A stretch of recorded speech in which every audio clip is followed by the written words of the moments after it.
রাধে গোবিন্দ।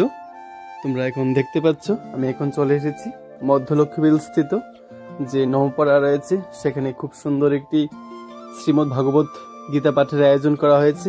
সেই সুন্দর মুহূর্তটি অর্থাৎ সেই মধুর যে কথাগুলি আছে, গীতা পাঠের যে বাণীগুলি আছে, সেগুলি শ্রবণ করার জন্য চলে এসেছি এবং তোমাদেরকেও সেই সুন্দর মুহূর্তের সাক্ষী করছি। অর্থাৎ এই যে গীতা পাঠের যে মধুর বাণীগুলি আছে বা যে সুন্দর কথাগুলি আছে, সুমধুর বাক্যগুলি, সেগুলি আমি যেমন শ্রবণ করছি তোমাদেরকেও শ্রবণ করাচ্ছি। তোমরা আজকের এই সুন্দর ভিডিওটা প্রথম থেকে শেষ পর্যন্ত দেখবে, আশা করি ভালো লাগবে। কারণ শ্রীমদ্ ভাগবতের যে প্রত্যেকটা বাক্য বা শব্দ বলতে পারি, সেই মুহূর্তটা তোমাদের সঙ্গে শেয়ার করছি। তোমরা ভিডিওটা প্রথম থেকে শেষ পর্যন্ত দেখবে, একটু স্কিপ করবে না, আশা করি ভালো লাগবে। আর যদি ভালো লাগে তোমরা অবশ্যই এটাকে শেয়ার করে সবার কাছে পৌঁছে দেবে, সবাই যেন এই শ্রীমদ্ ভাগবত গীতার যে বাণীগুলি আছে বা এই সুমধুর শব্দগুলি যেন সবাই শ্রবণ করতে পারে। তাহলে দেখতে থাকো ভিডিওটি।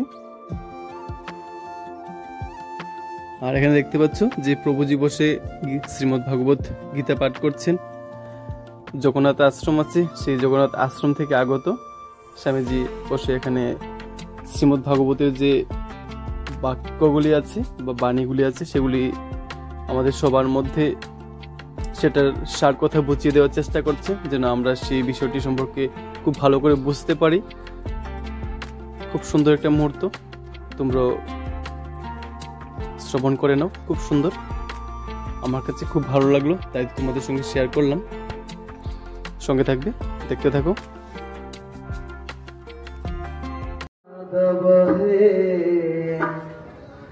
जय जय कुंज बिहारी, जय राधा माधव हे, जय जय कुंज बिहारी, जय राधा माधव हे, जय जय कुंज बिहारी, जय राधा माधव हे,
আজকে এই যে ব্লগটা দেখতে পেয়েছো শ্রীমদ্ ভাগবত পাঠের যে সুন্দর মুহূর্তটা আজকে এই ব্লগের মাধ্যমে তোমাদের সামনে তুলে ধরেছি।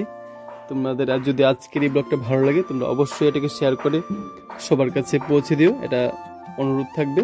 কারণ চাই সনাতন ধর্মের যে সুন্দর বা সুমধুর দৃশ্যগুলি সবার মাঝে ছড়িয়ে পড়ুক, এটাই চাই। আর তোমরা অবশ্যই কমেন্টে লিখে যাবে তোমাদের কাছে কেমন লেগেছে এটা। তোমাদের সবার মঙ্গল কামনা জানিয়ে আজকের ব্লগটা এখানে শেষ করছি। তোমরা সবাই ভালো থেকো, সুস্থ থেকো, এভাবেই ভালোবাসা দিয়ে পাশে থেকো।